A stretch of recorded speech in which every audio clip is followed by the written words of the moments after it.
새벽에도 우리의 기도를 들으시고 또 우리의 찬양을 받으신 하나님을 바라보시고 승리하시기를 주님의 이름으로 축복합니다.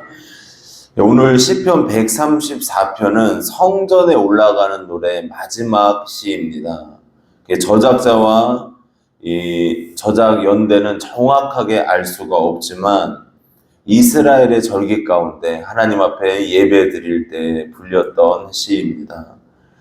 이 시편은 두 가지로 견해가 나눠지는데, 레위인과 제사장들이 회중들에게 찬양하라 이렇게 권면하는 내용으로 보기도 하고, 또 회중들이 예배 담당자들에게 찬양할 것을 찬양을 합시다 이렇게 이야기하는 내용으로도 보고 있습니다. 중요한 것은 하나님 앞에 찬양과 영광을 올려드리는 삶, 그 가운데 하나님의 은혜가 임하게 된다는 것을 증거합니다. 첫 번째로 우리가 묵묵한 충성으로 삶을 살아가야 됨을 증거합니다. 요즘에 이 배신과 배반이 참 많은 세상이잖아요. 자신의 이익이나 이권에 따라서 사람들이 막 배반하고 배신하고, 그래서 다른 사람에게 고통을 주기도 하고 아픔을 줍니다. 그러나 성도가 붙들어야 될 것이 무엇인가? 바로 충성됨이라는 거예요.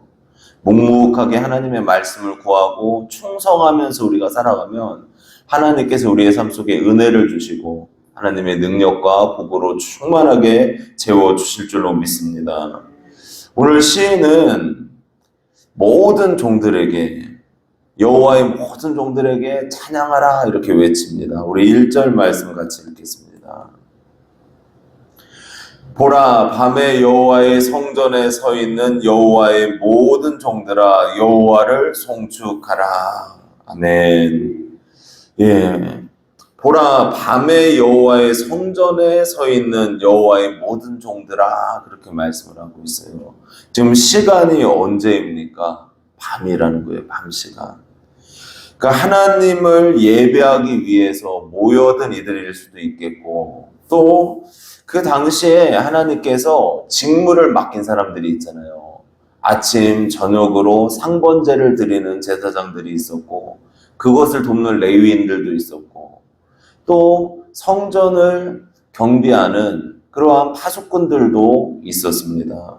또 찬양대들도 있었고, 그러니까 밤이 됐던 아침이 되었던 그 성전에서 자신의 사명을 묵묵하게 감당하던 사람들이 있었다는 거죠. 그리고 그들과 또 회중들이 함께 모여서 하나님을 찬양하라 이렇게 말씀을 하고 있습니다. 그래서 어떤 순간에도 성도는 믿음으로 충성하며 살아가야 됩니다. 마태복음 25장을 보면 달란트 비유가 나옵니다. 어떤 주인이 타국에 갈 때 종들에게 달란트를 맡기는 거예요. 한 사람한테는 5달란트, 한 사람한테는 2달란트, 한 사람한테는 1달란트 이렇게 맡기죠. 5달란트를 받은 사람이 열심히 장사를 합니다. 그리고 5달란트를 더 남겼어요. 또 2달란트를 받은 사람도 2달란트를 더 남겼습니다. 그러나 1달란트 받은 사람은 어떻게 했습니까? 그거 달란트를 땅에다가 묻었어요. 예, 땅에다가 묻었단 말이에요. 그러면서 이야기합니다. 주인이 굳은 사람이고 두려워서 그 달란트를 묻었대요. 주인이 이 달란트를 왜 종들에게 맡겼을까요? 믿으니까 맡겼죠. 이 달란트는 큰 액수라 그러잖아요. 또 달란트 재능으로도 표현해요. 우리의 재능들. 그런데 이걸 그 종들한테 맡긴 이유는 무엇입니까? 그것은 그들을 믿었기 때문에. 이 1달란트 받은 자에게는 이렇게 말씀을 해요. 1달란트 마저 빼앗기고, 그리고 어두운 데 가서 슬피 이를 갈게 되리라 말씀을 합니다. 하지만 충성된 자들에게는 착하고 충성된 종아, 내가 적은 일에 충성하였음에 내가 많은 것을 내게 맡기리니 내 주인의 즐거움에 참여할지어다 이렇게 말씀을 합니다. 그러니까 충성됨이 중요한 이유는 무엇인가? 주인의 즐거움, 하나님의 즐거움에 참여하게 된다는 거예요. 그러니까 성도가 이 땅을 살아가면서 하나님이 나에게 맡기신 일이 있잖아요. 저는 그래요. 연세가 있어도 할 수 있는 일이 있어요. 교회에서. 봉사할 수 있고 또 기도할 수 있고 헌신할 수 있어요. 예수님을 위해서 자기의 맡은 부분에 사명을 감당할 수 있고 또 마을에서 전도할 수 있고 그러니까 할 수 있는 것들이 있습니다. 그러면 그 맡은 바에 충성하라는 거죠. 마지막까지.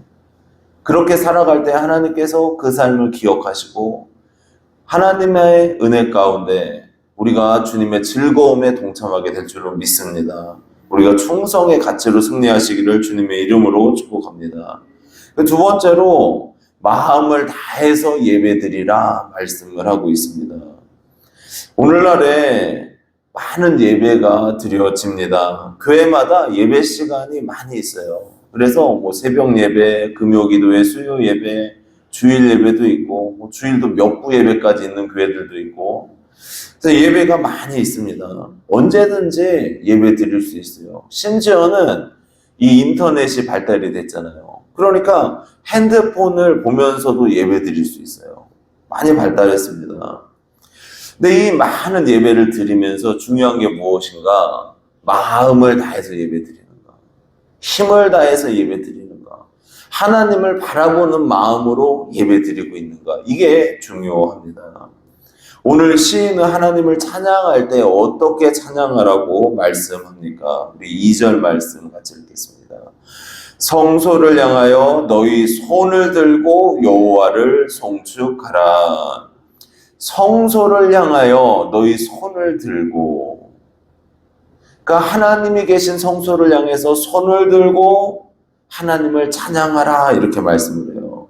손을 들라는 것은 우리의 마음을 다해서 힘을 다해서 하나님을 바라봅니다. 하나님을 의지합니다. 이 표현이거든요. 그러니까 손을 들고 하나님을 찬양하래요. 그러니까 자신의 온 힘을 다해 하나님을 예배할 때 하나님께서 은혜를 주신다는 것입니다.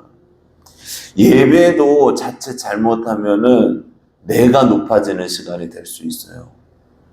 왜 그러냐면은 예배 시간에 말씀을 듣잖아요. 근데 말씀을 판단을 합니다. 그래서 내가 더 높아져 있어요. 이게 교만한 거죠. 이런 사람들도 있습니다. 또 어떤 사람은 예배 시간에 나를 뽐내요. 뭔가 사람들한테 내가 더 잘 보이려고 이렇게 예배 드리는 사람도 있어요. 그러면 안 된다는 거예요. 어떤 분들은 예배 시간에 색칠 공부하세요. 주보에다가 동그라미 있죠. 거기에다가 까맣게 칠해요. 동그라미 네모에다가. 주보를 예전에 이제 놓고 가면은 걷어보면은 왜 그렇게 색칠을 많이 해놔요, 거기에다가. 그러니까 설교 시간에 아이고 지루하다 이러면서 색칠한 거죠.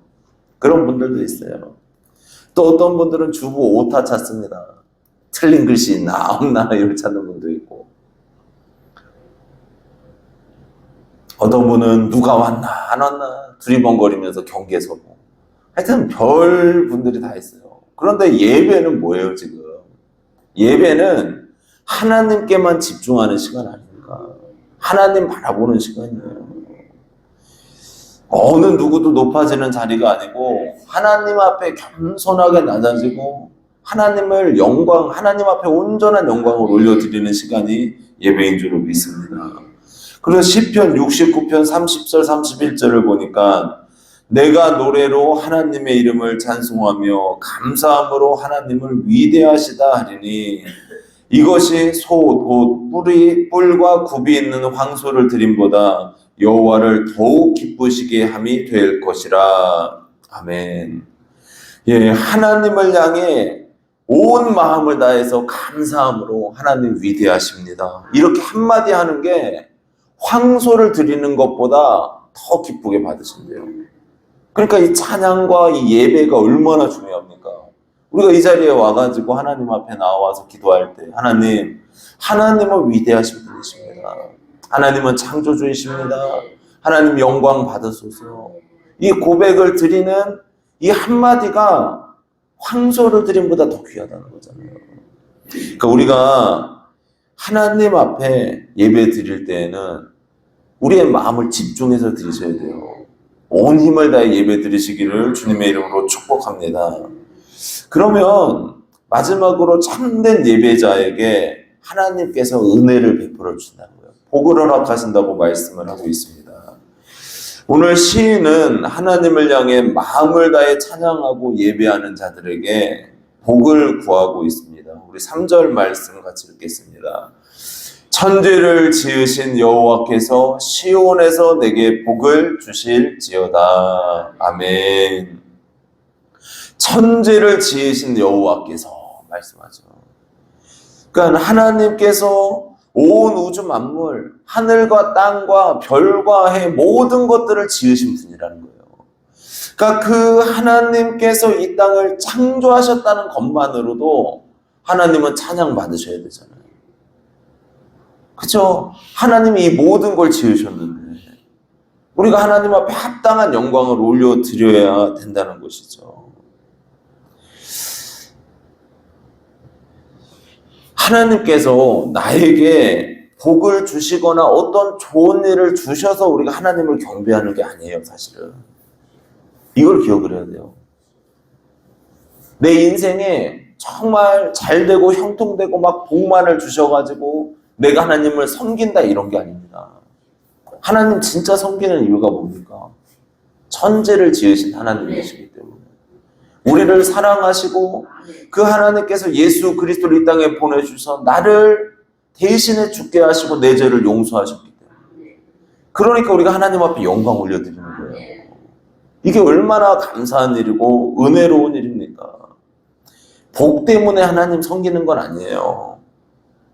그런데 진짜 마음을 다해 하나님을 찬양하고 예배하고 기도하고 하나님 앞에 영광 올려드리면서 예배 드렸더니 뭐라는 겁니까? 하나님께서 그의 믿음을 보시고 마음을 보시고 복을 베풀어 주신다는 거죠. 그러니까 마음이 다른 거예요. 복 받기 위해서 하나님을 예배하는가? 아니면 하나님 그 자체로 하나님 앞에 영광을 올려드리고 예배드리는가? 벌써 다르잖아요. 근데 하나님을 그 자체로 인정하고 예배드리고 마음을 다해 하나님을 사랑하고 이렇게 예배 드릴 때 하나님께서 채워주시고 은혜를 베풀어 주실 줄로 믿습니다. 여기에서 특별히 장소를 언급해요. 여호와께서 시온에서 내게 복을 주실지어다 이렇게 말씀을 합니다. 이 시온은 예루살렘 성전을 의미하잖아요. 예루살렘을 의미해요. 근데 한 주석에서 우리의 시온은 무엇인가? 우리의 시온은 누구인가? 바로 예수님이시라는 거예요.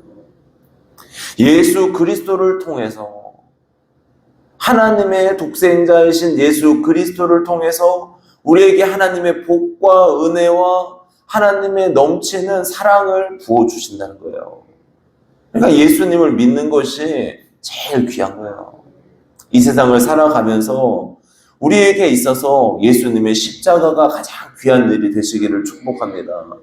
예수님께서 부활하시고 나에게 생명 주신 일이 가장 귀한 일이 되시기를 주님의 이름으로 축복합니다. 우리는 바로 이 참된 예배자, 예수 그리스도를 예배하고 하나님을 예배함으로 하나님의 복과 은혜가 흐르는 귀한 삶을 살아가게 될 줄로 믿습니다. 이러한 복된 삶이 되시기를 주님의 이름으로 축복합니다. 그래서 오늘 세 가지로 말씀을 드렸습니다. 밤에도 성도들이 모였고 또 제사장들이 역할을 감당하고 레위인들, 성전 맡은, 성전 지키는 자들 다 사명을 감당했어요. 그러니까 우리도 마찬가지입니다. 나에게 맡겨진 일에 묵묵하게 충성하면서 살아가는 것 하나님이 다 보신다는 거예요. 그래서 우리가 이런 충성된 삶을 살아가시고 또 예배를 드릴 때 최대한 내 마음을 정결하게 하고 하나님께 집중하시길 바랍니다. 어느 누구를 바라보는 게 아니에요. 하나님을 바라보고 하나님을 의지하는 시간을 가지시길 바랍니다. 그리고 이렇게 참된 예배자에게는 하나님의 때에 하나님께서 은혜와 복을 허락해 주실 줄로 믿습니다. 그래서 이 믿음으로 하루하루 승리하시기를 주님의 이름으로 축복합니다. 기도드리겠습니다.